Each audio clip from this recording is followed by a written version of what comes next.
At kaya nga yung salitang tulala, yan ay galing sa tula. Dahil ibig sabihin, maganda, makulay.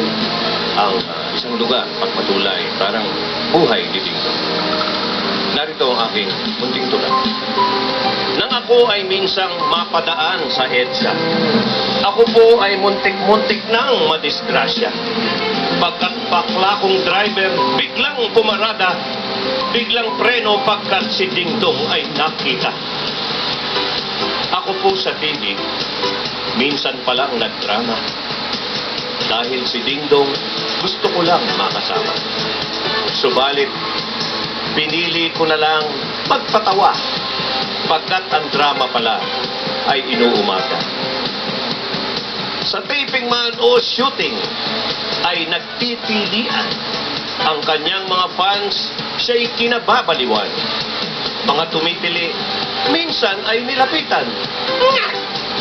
May mga Adam's apple sa lalamunan. But seriously, is it because of his name that rings a bell? Is it because of his style that is so swell? Or his acting, perhaps, which he does so well? Bakit ba ako English ng English? I cannot tell you. Naging aktor at direktor ang dating dancer. Ngayon, sikat na rin siya bilang endorser. Aba, ngayon naman, ibang level umenter. At bilang cover boy, may photobook na siya, sir. Sa kanyang unang libro, inyong makikita na ay iba niyang larawan na may istorya. O Dingdong, may Dingdong, ano nga bang meron ka? Bakit si Tony, Kay, Darna, sa'yo'y naloka?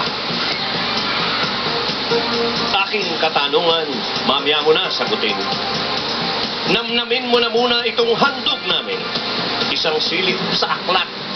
Ngayoy bubuklatin sa tinig ni na Carla at ni Songbird Richie Pao.